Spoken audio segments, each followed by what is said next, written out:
Good morning, my dear student. Today in our class, we are going to learn about the factors. We know that when the two numbers are being multiplied, we get the product. And the numbers which are being multiplied are known as the factors. Factors are the exact divisor of that number. Today, we are going to learn about some interesting facts about the factors and we will learn the divisibility rules. So let us start. Factor. A factor of a number is an exact divisor of that number. Let us understand this statement by taking one example. Let us take a number 12. To begin with, let us find out the pairs of number that give 12 as their product.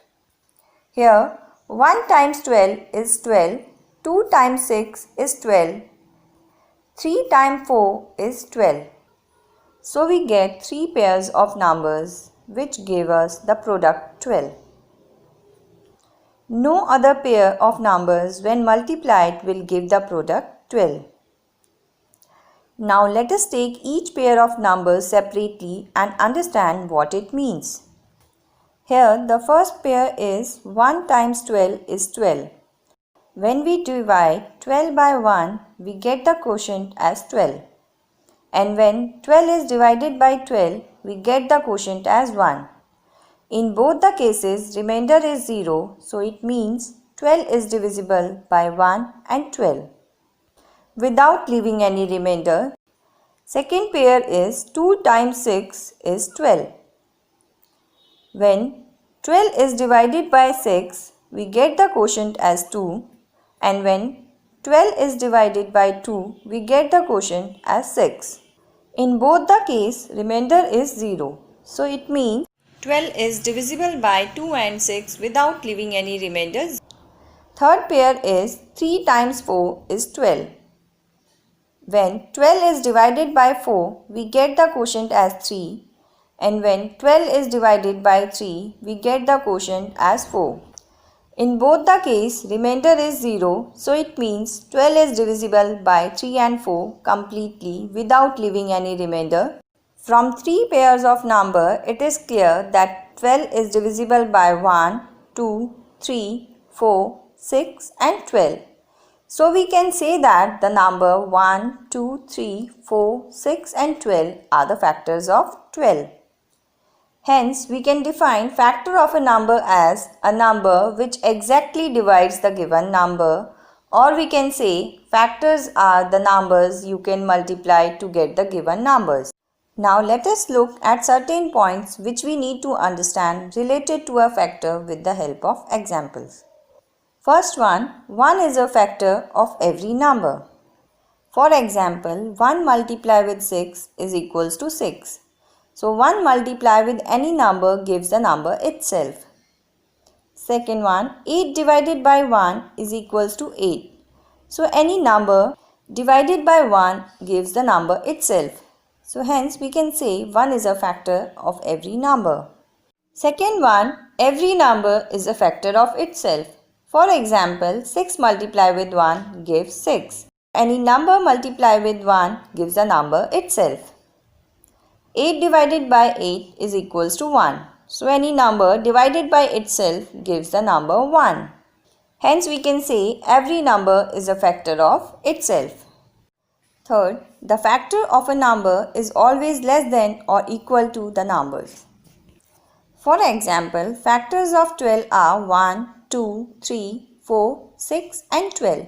Here 1 is less than 12, 2 is less than 12, 3 is less than 12, 4 is less than 12 and 6 is less than 12 and 12 is equals to 12. Thus, it shows that the factor of a number is always less than or equal to the number. Fourth one, every number except 1 has at least 2 factors, 1 and the number itself. For example, the factors of 7 are 1 and 7. Fifth one, number of factors of a given number are finite. For example, the factors of 6 are 1, 2, 3 and 6. So, here 6 has only 4 factors which are finite. Remember these points properly. It will help you to find the factor as we go further. Now, let us find the factor of 30. Pair of numbers which give the product 30 are 1 times 30 is 30, 2 times 15 is 30, 3 times 10 is 30, 5 times 6 is 30. So the factors of 30 are 1, 2, 3, 5, 6, 10, 15 and 30. Let us study the rules of divisibility.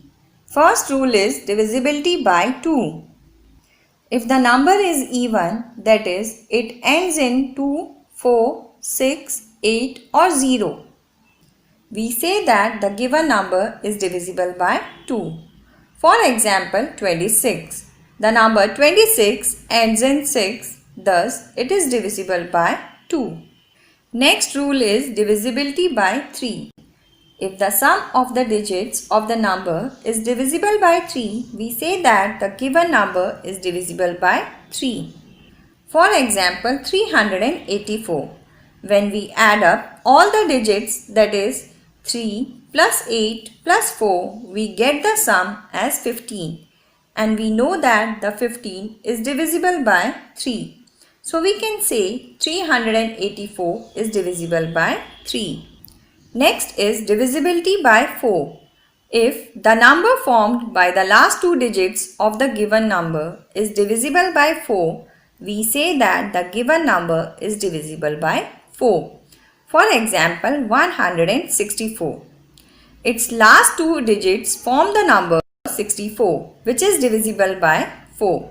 Thus, we can say 164 is divisible by 4. Divisibility by 5. If the number ends in 5 or 0, we say that the given number is divisible by 5.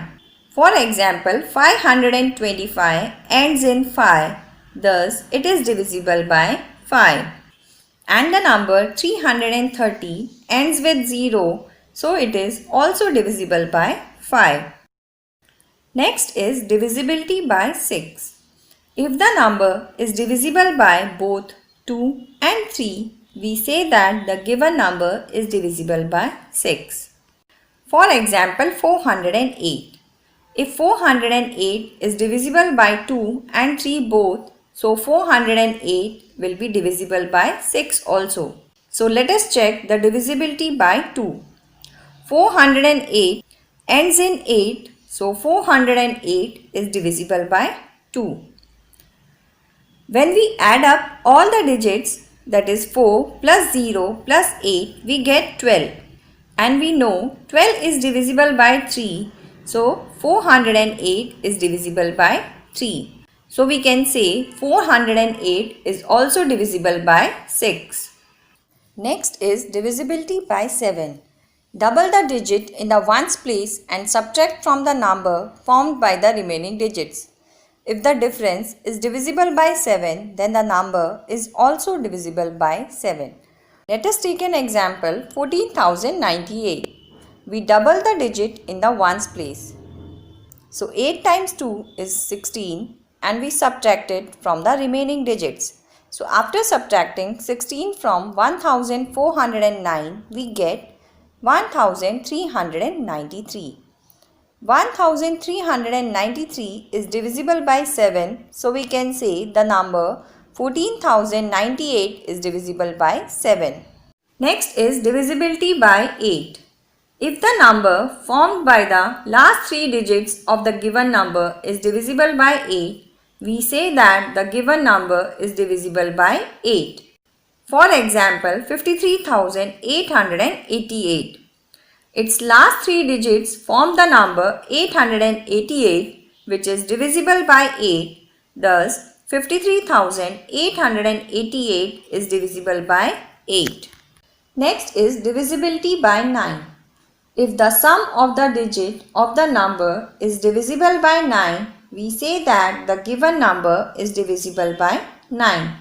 For example, let us take the number 7,29,639.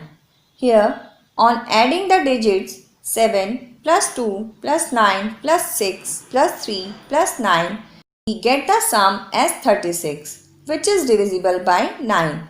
So we can say 7,29,639 is also divisible by 9.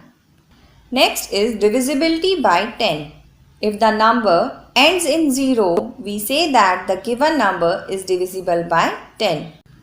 For example, 8,620 ends in 0, thus 8,620 is divisible by 10. Next is divisibility by 11. If the difference of the sum of the odd places and sum of the even places is either 0 or the multiple of 11, so we can say that the given number is divisible by 11. For example, let us take the numbers 7,1,69,308. Here the numbers at the odd places are 7, 1, 9 and 0, and the numbers at even places are 0, 6, 3 and 8.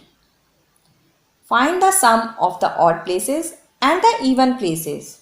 After finding the sum, we will find the difference of the digit at odd and even places. We get the difference 17 minus 17, which is equals to 0. So the given number 7,1,69,308 is divisible by 11. Thank you for watching the video. I hope the concepts are clear to you. Try to do the questions in your notebook yourself. See you soon in the next video. Till that time, take care.